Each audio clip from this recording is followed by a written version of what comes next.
Do you want to know how you can change your password on Quizlet? If yes, then this video is for you.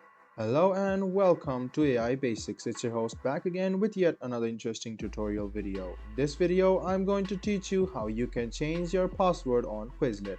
Go ahead and open Quizlet.com on your Chrome or Edge browser and log into your account. Go to your profile and go to Settings. Now scroll down until you see Change Password under the Account and Privacy section.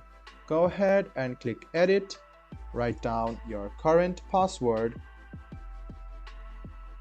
and write down your new password. Write down your new password again just to confirm it and then press Save. This way your account password will be changed. This was a video on how you can change your password on Quizlet. I hope this video was helpful for you. If you still have any kind of confusion, please do mention us on the comment section down below. Like the video, subscribe to the channel and do hit the bell button for more. Hope to see you in the next video as well. Until then, goodbye, take care and make sure you enjoy.